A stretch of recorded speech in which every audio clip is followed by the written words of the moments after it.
Touchdown, Chargers!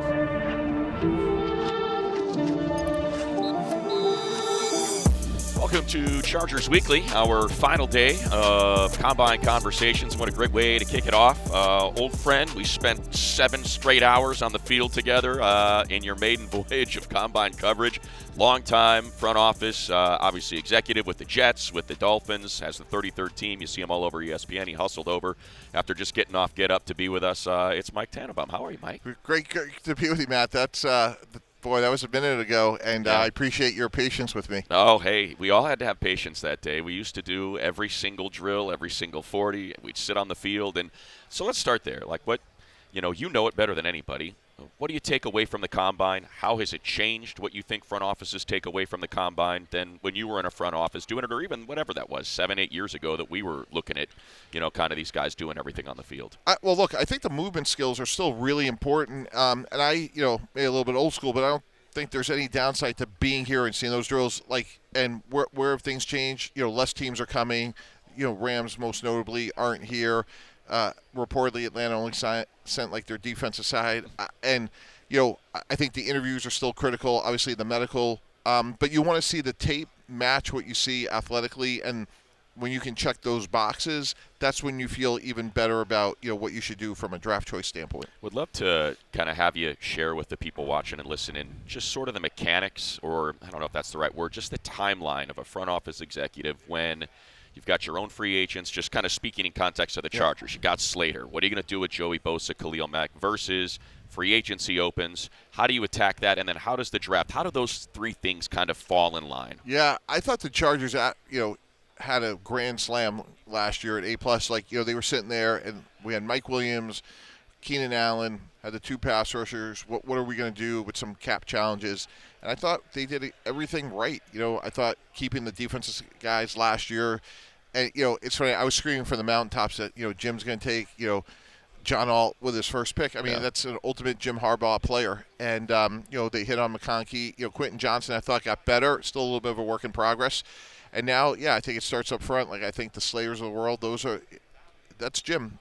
Going back to the University of San Diego, Stanford, obviously what he did with the 49ers in Michigan, it all starts up front, and I don't think that'll change. Yeah, in terms of, so let's kind of go there. So we had Joe Ortiz say maybe move Zion to center, just kind of what you saw from Zion and how that might, because certainly the interior of the line, it was magnified against Houston in that playoff game, and how, kind of what's the thought there when you start talking about moving a guy? Yeah, so he's a high-character, smart player. I think he could do it, and when you talk to most quarterbacks, they'll tell you, and I had the great fortune, Matt, of working with guys like Dan Marino in the front office and been around it my whole life, they'll tell you that quick interior pressure is the hardest pressure to deal with. Certainly Tom Brady felt that way. He felt like the edge rush, they can kind of push people by, step up in the pocket. And I think if I'm trying to defend Justin Herbert, I'm trying to get in his face as quickly as I can because he could stretch the play when he gets to the outside. So I think having, you look at all those years in New England, they always had 3 guys on the interior that could short set, be really strong, and kind of build a little bit of a wall. And I think that's what they're talking about. And I think Greg Roman, philosophically, that's what he wants to do. Putting Zion there makes a lot of sense. If you look at a lot of success Kansas City's had, certainly Creed Humphrey, Trey Smith, Joe Thuney, before they kicked them out to tackle, very similar philosophy. So just, I guess in terms of how, whatever Zion's issues may be at guard, I think kind of the word is hey, it's just a tick slow, to kind of, can that be alleviated by playing center? Is there something that goes into that, hey, this is kind of what's going wrong, but maybe this can be the fix? Yeah, because you also become a little bit of the quarterback of the offensive line. You're working with the quarterback in terms of where are we sliding the protection, where do we think they're coming from, things like that. So, sometimes when the ball's in that player's hands, they take the next step. I was around great ones from Mike Pouncey, Kevin Mawai, Nick Mangold. I mean, I was really fortunate in my career. And, them and the quarterback touch the ball every single play, and that's a critical position. I don't see any reason why Zion couldn't do that. So let's say maybe that it's perfect that you brought that up because now a lot of people are saying, "Oh, center," that might be the thing. Is it too rich? If you saw the Senior Bowl, everybody's talking about Gray Zabel coming out of there, or is it maybe Drew Dahlman and in free agency? What the importance of attacking center with a premium pick like number 22, and your thoughts on that? Yeah, again, I think it's the offensive line. And you could look at Tampa Bay. They go out and get a guy like Bredesen, pay him about $3 million, and he holds the fort. He wasn't an A. He was probably more of a B. Guys like Dan Moore will be out there from Pittsburgh. So you can you could take incremental steps. It may not be ideal, but I think from where the Chargers were 2-3 years ago, their offensive line's a million miles ahead. Yeah, so how about – okay, so let's get to the draft and why we're here and at the Combine and pick 22. And, man, we've seen it all. Some mocks have Ashton Genty sliding there. I can't quite envision that. Or T-Mac from Arizona, the wide receiver. Colston Loveland, the tight end, has been very popular. And then you mentioned last year you knew it was going to be Joe Alt. We all felt the same way. Jim Harbaugh told us as much, right? You have like Tyler Booker and Membo and guys like that. Kind of what do you see if you kind of can envision a lot of those guys being there, what direction this team might go? Well, I would say generally speaking, I think we're going to see a resurrection of the running back position, in part because of what Barkley did, the value, and obviously the success they've had. And we saw Josh Jacobs, it was a little – so and Christian McCaffrey not being 49, you could see the impact he had. So – them adding another running back, that's such an on-brand for Jim. Also, some of the offensive linemen you talked about. And then, Colston Loveland, in the dot connecting world of, the Michigan to Charger pipeline, any of those you can't. Right. And, in fact, if there's a running back, let's say it's Omari and Hampton on the board because Genty's gone and, there's a Gray Zabel type, there's certainly going to be a couple offensive linemen and Loveland. That's when you want to trade back and get, pick go back 4 or 5 spots, get a third, and just keep adding another, tough player, front seven player that, really fits what they want to do. I hope this doesn't come off as me like taking a shot, but I look back to last year and what Joe Ortiz did, trading up with New England. He goes up 3 spots. He gets McConkey. New England ends up taking 2 receivers with those 2 picks they get for sliding back 2 places. How does that I don't want to say, does it hurt a relationship? How does that factor into future conversations? I think they did a masterful job. I really do. When you look at those, you go back to last year's draft. Those are foundational players. When you have an Alt and McConkey, they're going to be there for a long time. And Mike Vrabel's calling the shots in New England. So that trade was a million years ago. In terms of just free agents, big money free agents. Yep. It doesn't seem like they work out a lot. So right. Trey Smith, Milton Williams, some of these guys that fit what the Chargers are looking for, they're going to have $80 to $90 million to spend. What was your philosophy on going out and buying big tickets? Yeah, we did a couple of times, in Ndamukong Suh was, and he was a great player, but you are paying a premium. I'd be shocked if Trey Smith was out there. I can't imagine they won't tag him in Kansas City. Milton Williams does make a ton of sense, building that defense for Jesse Minter.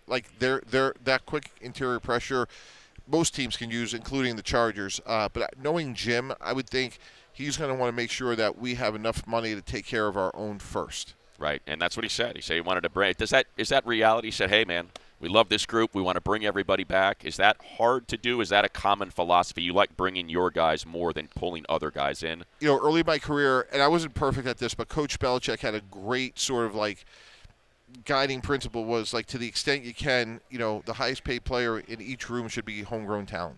Well, that is something the Chargers are excited about. They've got all the picks. We certainly appreciate it, Mike. We know you got a busy day today, and very much looking forward to it. All right. Thanks so much. All right. Thanks, Mike. So we go from one former front office individual in Mike Tannenbaum to what I believe, considering the way he is operating his youth football team right now, a future general manager in Bruce Feldman. He does it for Fox. He does it for The Athletic. It's one of our favorite conversations. It's one of the best podcasts around, the one you do with Stu.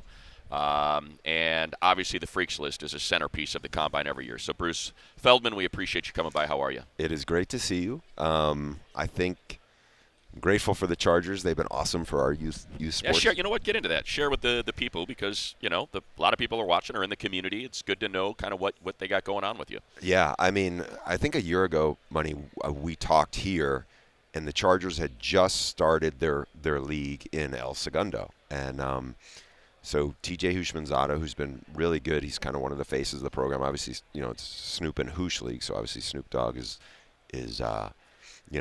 connected to it as well. But it's been really awesome what they do. This is our 3rd season now because it's the winter season. We have our championship game on Friday night. They're playing them in, I at El Camino this winter nice. season. But it's cool because, like, we went over there the other day, and the guy I coach with was like, hey, Harbaugh's over there. Like, because I think Harbaugh's kid is in one of the divisions, and it's awesome. Like, we had a game where, because of one of the kids on our team is like family, we had a game where, like, Jimmy Kimmel's on the sideline with us. Oh, right on. And so, it's cool. I'm curious how many of the kids that we have will end up becoming Chargers fans because of it. I know what that's it's all about. Yeah. So, and they've been good. Like Quentin Johnson came to our championship game in the spring, and spent time with the kids. And I know, oh God, I'm blanking on Matlock's first name. He went out Scott. he went out to Cerritos for that part of the league, and so they hats off to the Chargers. Awesome. They've been really cool about it. Can you envision yourself, with your competitive nature, ever having a little chest bump, chin off with Coach Harbaugh like Pete Carroll did in the What's Your Deal game? I could not. I would. First of all, I would lose that. I mean, he's probably 3 inches taller and probably 40 pounds heavier. And second of all, my feeling is if I did something like that, the last thing I would want to do is like become something where it's like, oh, did you really do that? That's so embarrassing. Yes. And I'm not saying Yeah. people get heated Sure. in youth sports. I see it all the time, but man, I hope I don't. Yeah. Look, people get heated in the world of NFL information at the local Starbucks I these saw days. that. I was there for that. You were there? I was You there witnessed for- it. I witnessed it. I was like, Phenomenal. what did I just see? But it's just, and then I turned to one of my former coworkers and I was like, who's the villain in this, by the way? And he was kind of like processing, but just Right. the nature of it, where Yes. you have the son of the founder of Starbucks. That's It's what I mean. happening there. It's a home game for him. And I'm sitting there thinking, like, I saw Garofolo there, and I was like, I know he works with Ian. And I was like, does Mike G jump in? And if Right. he does, do one of the baristas come over the table and just take out Garofolo? This has like great comedic potential. Right? I think it was like maybe 6-7 years ago when Lock and Four and I think Rapoport got into it, right? I think it was the whole keep my name off your lips. Get a Oh little my back and God. forth. I know. Hey man, the world of NFL information, I guess, is a little more competitive than my easygoing style is ready for. So let's get into it, Bruce. It's awesome. Again, I didn't say it just to kind of try to plug it, but I know how passionate you are about it, and with the youth sports and what they're doing, and it really is an incredible league. And as someone who put kids through youth sports, I know how important it is and what it means, especially for relationships with dads and kids. It's wonderful. So Freaks List every year, it's awesome. Like, it truly is the best article of the year, and it never disappoints. So kind of take us through it and what went into this year and what should jump out to people if they have not, because I know you did it updated, kind of like here's what we're looking at, and that's available at The Athletic now. Yeah, I think what it's always been is a lot of time talking to coaches, a lot of strength coaches, and because I've talked to them and done this for so long, it's been a thing where you kind of know who you can really rely on. Some of the other ones you maybe take a little bit of a grain of salt with what they tell you. And for instance, like Abdul Carter, I know he's not going to be working out here, but he's a Penn State guy, and for a long time, the numbers that I would get from Penn State, people were like, yeah, that's not real. But then they would come here and they would match it up. Whether it's Mike Gesicki or Saquon, have these guys, they do it at the pro days, like Micah Parsons, Chop Robinson. Like, they have really got it down where they're recruiting and developing elite athletes, and they're freak athletes, and there's a lot of them. And so that's where it kind of started. And then over time, when I became a sideline reporter for about, 8-10 years at Fox, before the games, I'm out on the field trying to get ready for the broadcast, but the other people who are out on the field are the NFL scouts. And so I would have these conversations, and I was shocked at how many of them really were enamored with the Freaks List too. And so we would talk about them over time. They became really, great resources for me. And I expanded it not just to major college football, but to smaller schools. And I remember when Kyle Duggar was at a Division II school, and then he went to obviously the Patriots. Like, he was, I think, the first real small school guy, and I have a bunch of them. Yeah. And it's a great way to spotlight a lot of teams that went from, like, started out as 10, 20 years ago, and then at some point it was like 40, and now it's 100. That's wild. let's start with a small school because Athletic had a great piece, and I'm sure it's somebody you uncovered. The kid from Middlebury. Yeah, Thomas Perry. Thomas Perry. Like, does he have a shot to get drafted? Oh, I definitely think so. And Duke Manoweather, who's like Slater, obviously big guy with Slater. And and he's a Southern California native, and now he's based in Dallas. He swears by him. I remember somebody tipped me off to him late in the spring, and I didn't know this at the time, but like he spent like a month or so working with Duke in Texas, and he's super strong. Now he's not 6'5", he's not Tyrone Smith, but he is.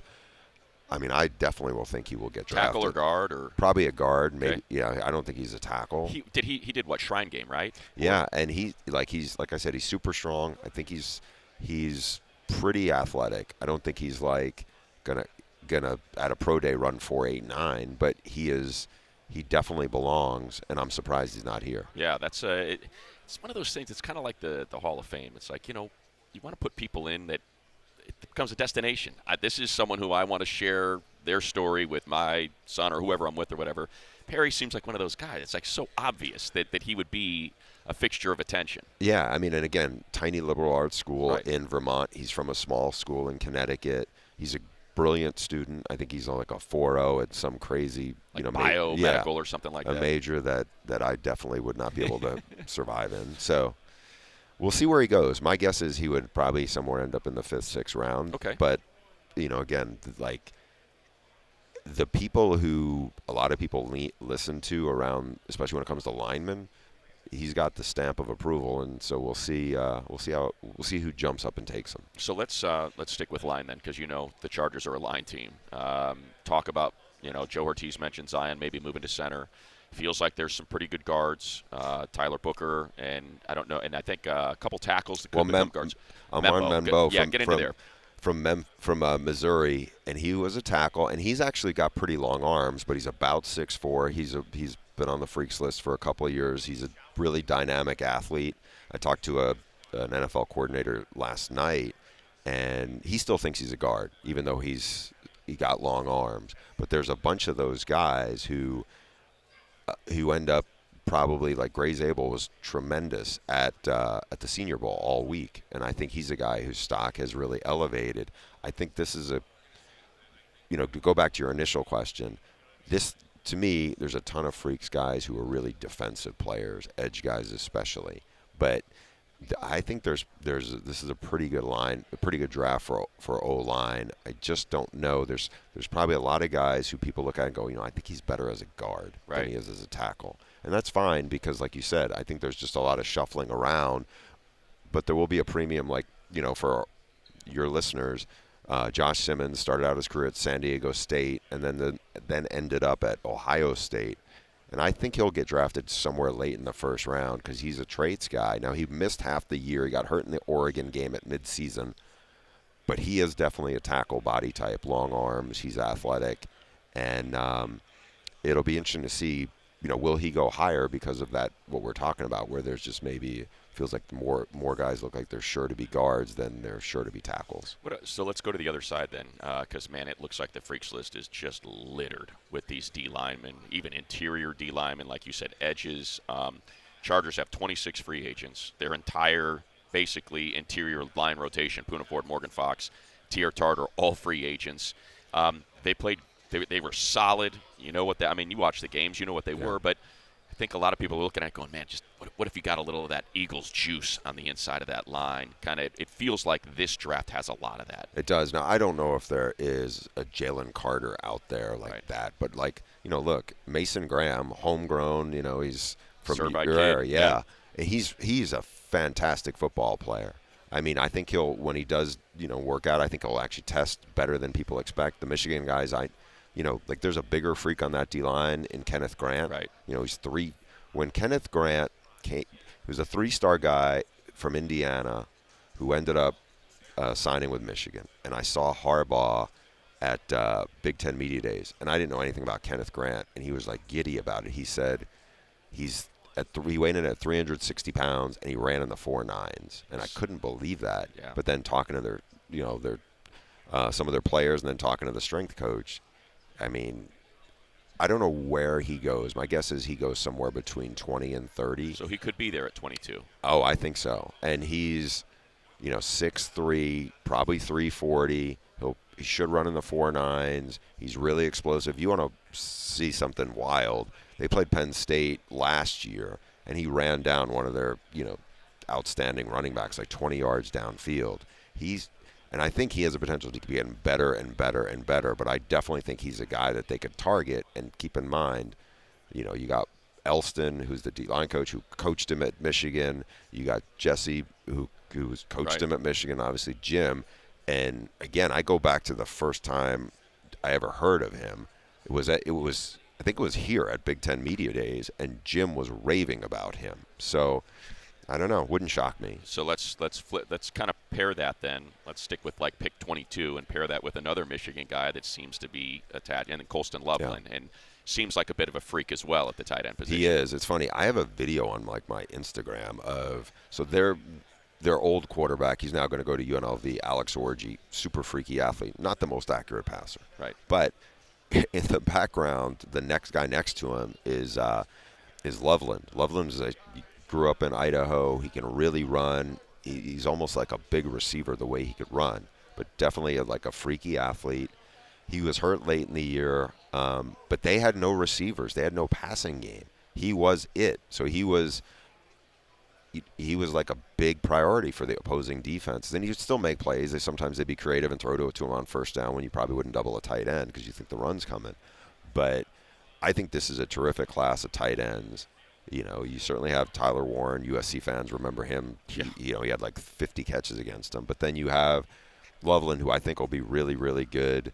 I think there's 4 really good tight ends in there. Elijah Arroyo from Miami. And then Mason Taylor, Jason Taylor's son, who's at LSU. I think all 4 of those guys could be like our first-round talents. But obviously the connection with Loveland and Jim, you go back a couple of years ago, they played Ohio State, huge game. Michigan's really depleted injury-wise. And Loveland had a huge play to kind of break open the game. Like, he is a guy who can make big plays downfield, and he could be a really good weapon for them. Yeah, so it feels like, look, that's always part of the calculus, right? It kind of was what we were talking about last year with Alt versus Neighbors. It's like, hey, if you don't take the tackle here, you're not going to get somebody at third. But if you don't take the wide receiver, feels like you might. And it obviously worked out, Alt and McConkey, as opposed to Neighbors and whatever tackle might have been there. Does it feel that way, maybe like, hey, take that lineman here at 22 and then you should be all right? Yeah, I mean, Elijah Arroyo is a really dynamic athlete. He's a freaks list guy. The only issue with him was until this year he had been injured almost every year. But he's almost, he's 6'4.5". He's 250. He runs like a wide receiver. I mean, he is a really elite athlete. And you saw him at the Senior Bowl. People couldn't cover him. Miami guys raved about him this year. I think he will be there late in the first round. It's just a matter of who likes what. Would he be there at 55, you think, or no? I doubt it. Yeah. I think he's gone by then. I think Mason Taylor will definitely be gone by then. Unless something like there's some huge character thing that comes up or like an old injury that people are skittish on. I really doubt Arroyo's there after 40. Right. So then I guess you get into Gunnar Helm, Fannin, those sort of guys. But let's stay with the freaks. Seems like we got some freaky running backs in here as well. Yeah, absolutely. This is a good group of running backs. Obviously, Ashton Jeanty I had someone compare him to LaDainian Tomlinson to me. Yeah, you know what? That's crazy, right? I mean, Jim Nagy, who ran the Senior Bowl and now going to Oklahoma. But I talked to Jim late spring, and that was his comp, and he didn't want to put it out because it's like such a big name. And then, your friend Petros did a lot of those games, and so Dirk Cutter was the offense coordinator, and Dirk Cutter had an interesting comparison. He was like, to a player he had coached, he's like MJD. And obviously MJD had a terrific career in Jacksonville, and he was amazing at UCLA. I think Jeanty's probably a touch taller. Yeah. Most people are. Yeah. I would, I'm guessing he's 5'8", not 5'6". But so he's really good. Caleb Johnson from Iowa. Like, one of the coaches I talked to yesterday, they met with him. They really liked him. He is a punishing runner, and he's a dynamic back. Omari in Hampton, he'll run really well. I mean, he's probably 225, and he'll run in the 4.4s. Jeez. The biggest freak speed guy to me of the backs is Byshell Tootin. He started out his career as North Carolina A&T, transferred to Virginia Tech. I would not be surprised if he ran 4.29 here. Come on. He is as soon as he gets the ball and he gets a crease, no one's catching him guy. Right. Now, my gut is he is the 2 and a 1-2 punch because he's 205 pounds. He's not that big, but then there's he is the wow guy I think here in terms of the backs. Right. Now I don't know if he's for everybody because he's not that big, but there's some interesting ones. Like I'm curious to see. You have a Donovan Edwards in there. Jim knows him really well. He was a huge recruit. His career was very up and down. Like he had a huge game 2 years ago against Ohio State. He ran for like 150 yards in the fourth quarter alone. He's a good receiver. He didn't really do a lot this year.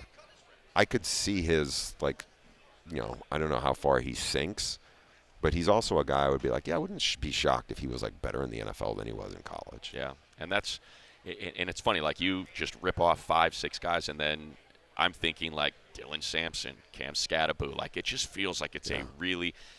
I mean, you saw Scattaboo. Woody Marks is really good. Yeah, exactly. Yeah. Martin Neal. I mean, they just.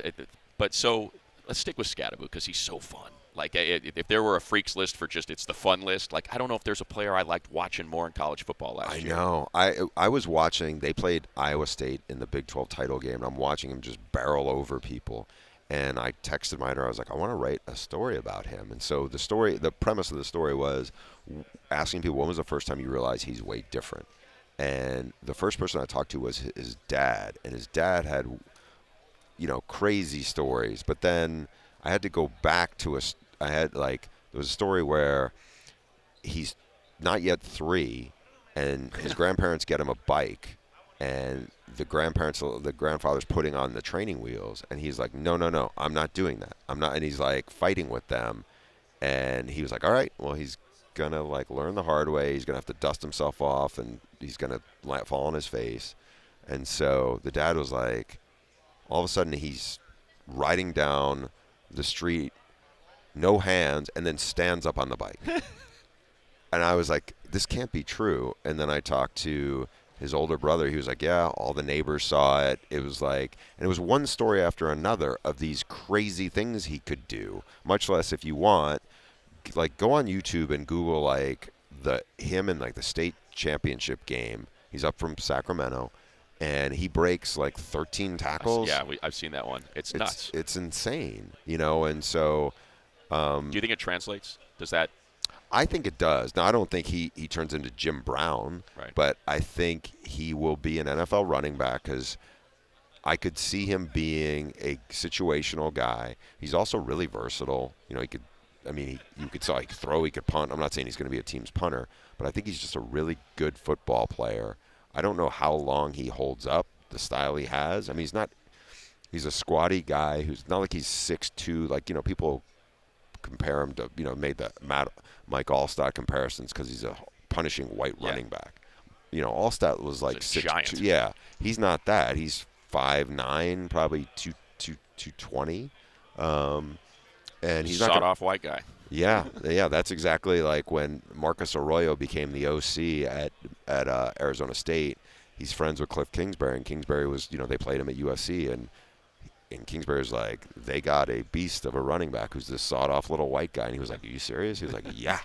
And he turned out to be way better than anybody ever thought. It seems like a Harbaugh kind of guy for sure. And it does. To hell with going out of bounds. I'm going to knock this safety out of the game. It's just hilarious to watch. By the way, there was I had a freaks list guy this year. It's Austin Eckler's little brother. Oh, really? Yeah, Wyatt Eckler. He's at Wyoming. He's here. He may jump 42 inches. Like Austin Eckler could certainly, obviously another small school guy, and went on to have a terrific career. But like a name for people to like, and it's like different spelled Wyatt. It's like WYETT. Okay. But yeah, maybe small guy, squatty guy. Yeah, there you go. Squatty. Wide receivers. Another Servite guy, T-Mac. Some people are saying he might slide. Why would he? Why do you think he would slide if some people are starting to project that? Is that just value? The question of speed. Really? I think is like, and from what I was told last night, he told people he's not going to run at all. Like he's not going to run here Pro day. or at his pro day. He's got phenomenal ball skills, like the best. 6'4", 6'5". Like he was the guy everybody knew. Noah Fafita, his best friend, was going to go to him all the time. His timing is remarkable. Like the thing I remember talking to him about, and also like Jimmy Doherty, who is like his old coach at Arizona, who went up to Washington, was what like Jimmy was like, oh, he probably has a 40-inch vertical, and he was like, no, it's only like 34. People think it's higher than it is just because my timing's really good. And he's like a volleyball player. You can go on all like the Instagram stuff and see like these volleyball jumpers where it's like the timing, how they do it, how they the angle they do it.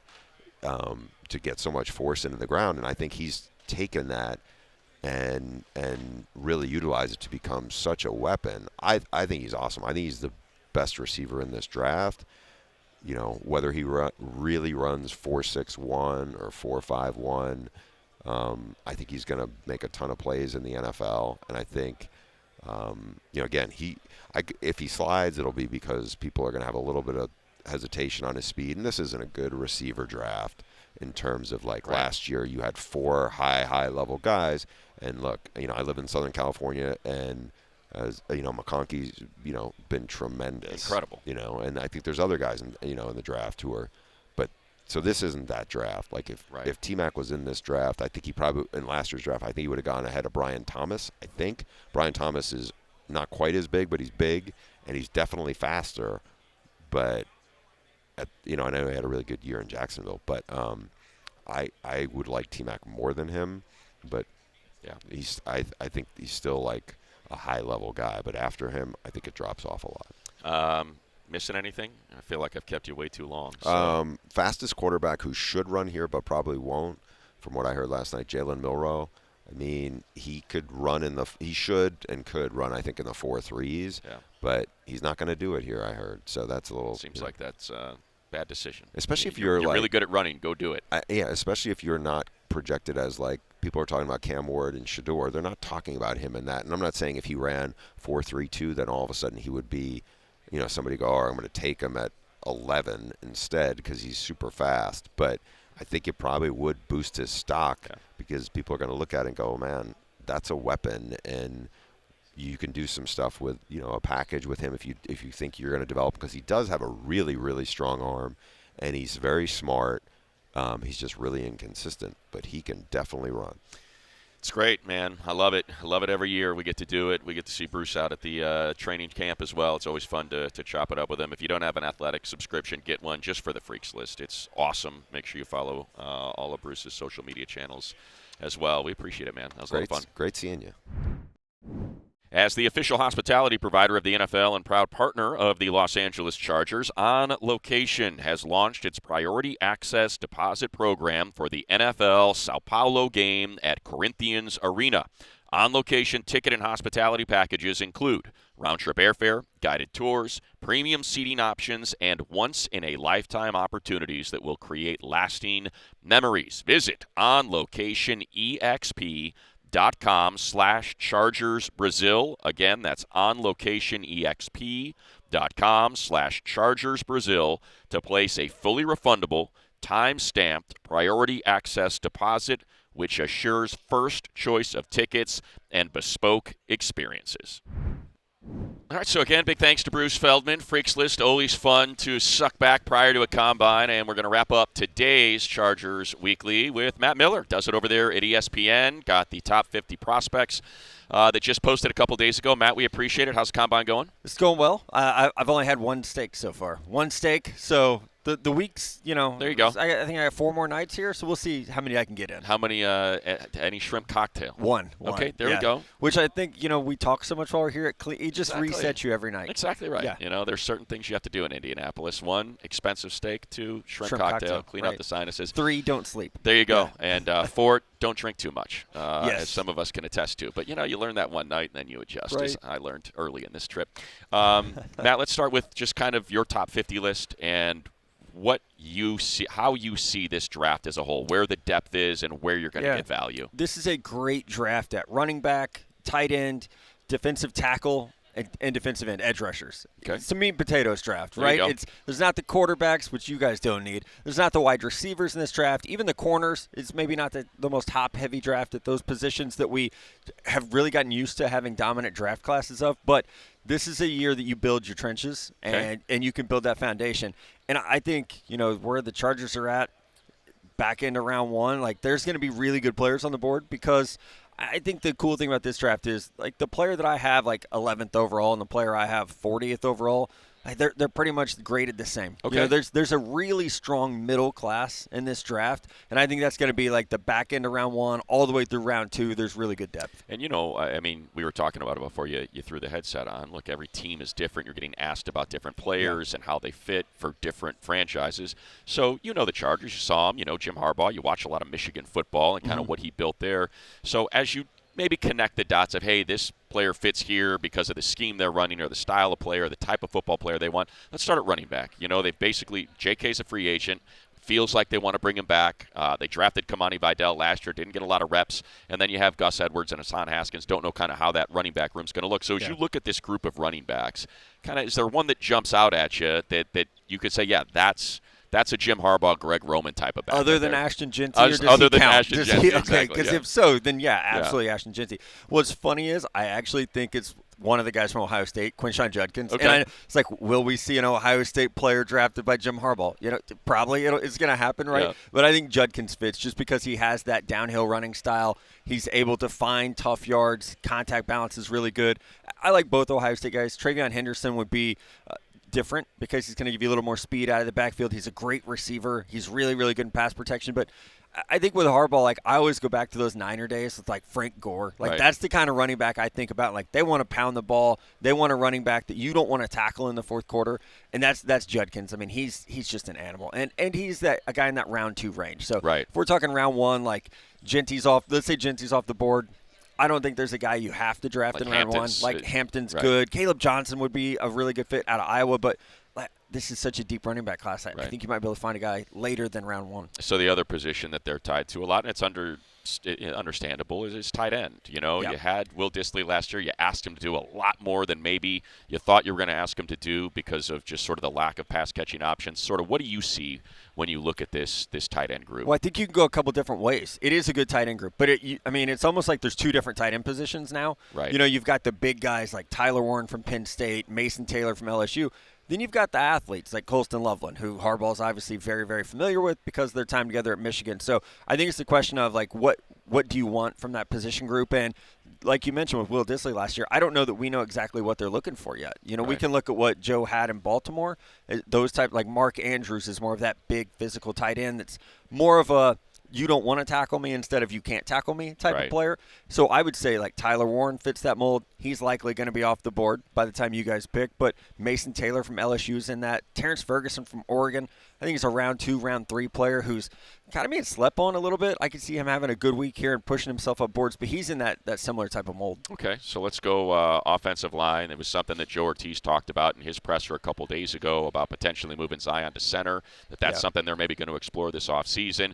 Feels like interior offensive line is another sort, and a lot of them are tackles, right, that we're talking about being guards, but it feels like that's a strength of this draft. Yeah, if you look at all the short tackles in this draft, say, okay, well, you're probably a guard, then the guard group gets real deep real fast. Right. So even in round one, Will Campbell from LSU is going to come off the board early. He might be a tackle. Kelvin Banks from Texas, he was a 3-year left tackle for the Longhorns. Some teams like him inside because he's a hair over 6'4", even though he has longer arms. I think Josh Connerly from Oregon could play guard and be really good there. I mean, he's a good tackle, but he could be a really good guard as well. Tyler Booker from Alabama, I mean, he's a left guard. He's played one game at tackle in college, but he is the definition of plug and play. So what do you mean by that? Like what is, because it seems like Tyler Booker's the guy that everybody's talking about. I love Tyler Booker. He's a mauler. It's his ability to control guys in front of him in the run game is really impressive, but then he's athletic enough to like scrape and get to the second level.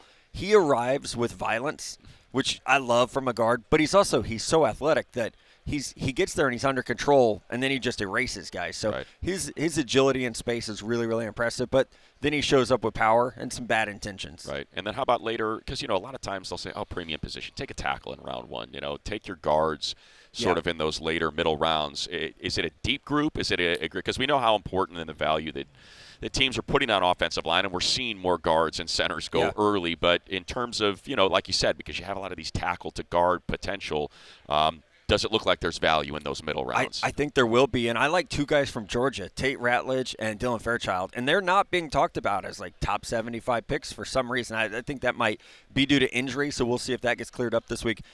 I watched the tape on both guys, especially in 2023. They both look like plug-and-play starters to me. Now, the Georgia run game wasn't as good this year, and it was because both those guys were banged up, but they have 3 years of starting tape in the SEC, and they were all-conference performers in the SEC. That's a pretty good indicator you're going to be okay at the next level. So I think both those guys have starter potential. And if you talk about Ratledge, maybe round 3, Fairchild could be maybe even early day 3. Okay. So we're just rolling through it now with Matt. The one position, and I don't know if it's a thin position in the draft or just because we have so much confidence in Steve Klinkscale, our defensive backs coach, that he can make anything work. You had 2 fifth-round guys last year. So, let's start there. Let's start with kind of where you were at with Tarheeb Still and Cam Hart last year, because if you have corners that are capable of starting in the NFL, they're not going in the 5th round. It's a premium position. So what were your thoughts on those 2 guys, what you then saw them become, and maybe a corner or 2 that you would focus on that seemed to fit what they do? I think I had a 7th-round grade on Tarheeb Still. Really? Honestly, I was obviously way too low on him. With Cam Hart, I started with a high grade on him. And if I remember right, he had an injury. He did. And then he ran slowly, and it knocked him down the board. So I went from like round 2 on him when the season started. I think I ended up in round 5. So, but I think that's a great example of how much scheme matters and understanding how to draft guys for your scheme. Because if they went somewhere else, if they went to the Rams instead of the Chargers, they might not be on the field, right? And so I think being able to identify that is so great for teams to say, like, hey, that's our kind of guy. Now, moving that forward, who fits that mold? I think Trey Amos from Ole Miss would fit that, and he's going to be a guy that goes probably in the 2nd round. But he has the length. He's tough at the line of scrimmage. I think he has a little more speed than those guys did coming out, but I think that's going to be something to watch in draft number 2 for them is, okay, we're starting to understand what they want at positions, right? Yeah. How important is a guy who can run a 4-3 or a 4-4 at corner? Is that important, or are they, prioritizing physicality at the line of scrimmage, technique, things like that? Does, and I guess because we have you and you have the knowledge base to kind of talk about day 3, 5th, 6th, 7th round, just kind of where do you think the depth is? Where are the big – and I guess in your experience, what are kind of the smart picks? Is it traits? Is it production? Yeah. Is it, hey, small school guy that we're going to see if he can make that leap? Kind of what is – do you have a philosophy? Is there a right approach in the later rounds? And I feel like in my job it changes, right, because we go through the ebbs and flows. Sometimes it is like, hey, on day 3, that's when you take a flyer on athletic ability and you hope you can develop it. And I think it depends on your team, where your team is at in its process. Right. For the Chargers, it's a playoff team. You've got a franchise quarterback. You've got 2 great offensive tackles. I think you can take some of those day 3 swings on athleticism. If you were the Cleveland Browns, I would say, no, you need starters. You need, you need 22 guys who can get on the football field. Let's go, high production from college, guys who are multi-year starters, maybe in the SEC or the Big Ten, that can get out there faster. But I think with where the Chargers are at, I would take some flyers on athletes, wide receiver, running back, corner, safety on day 3, and hope that you hit on one of those, and then you have a 4-year starter who's very inexpensive because you got him on day 3. All right, let's finish with this, Matt. Just because, they're going to ask you to grade the drafts. We want you to give the Chargers an A for their draft. Yeah. And I don't mean to put you on the spot. I'm sure you have a database that you'd be able to cross-reference to kind of know sort of needs and players and stuff. But just off the top of your head, kind of what do you think it looks like? What do you think they need, and what players can you imagine dropping in that would give them that A grade? Yeah, I think before free agency, and we'll see what happens with the pass rushers, right? If you can get Colston Loveland at 22, that's an A for me. Like, that's a stamp it. I'll write it right now. If they draft him, that's an A for me because it is what they need. I mean, Ladd had such a great year, and he's a number 1 receiver for you guys. Finding more weapons for Justin Herbert, I think, is something that would be a priority for me, right? Especially as you now have the play calling and the development on that side of the ball. So, again, we'll see what happens with the pass rushers. Hopefully Khalil Mack is back. Hopefully Poona Ford is back. Yeah. If they're not, then I would like to be able to change my answer and say we got to go D-line. But I think right now, if you could get Loveland in the first round, that'd be a slam dunk. But the receiver group is good too. If you could get Matthew Golden from Texas, Emeka Ibuka from Ohio State would be a really good, guy doing some of the dirty work underneath. So improving that underneath passing game would be big. Great stuff. Check him out. He'll be here all week, burning the midnight oil. So we appreciate it, Matt. Thanks so much. Yeah, you bet. Thanks. All right, it's going to do it for Chargers Weekly. As Matt makes his way to another table, we will wrap it up here from Indianapolis. Big thank you to our team, Paige, Jamin, Will, Brian, everybody doing heavy lifting and going out late and making sure we have a good time while also getting great content for all of you. So hopefully you all enjoyed it. We'll be back again next week following the Combine as free agency is upon us to deliver you another episode of Chargers Weekly.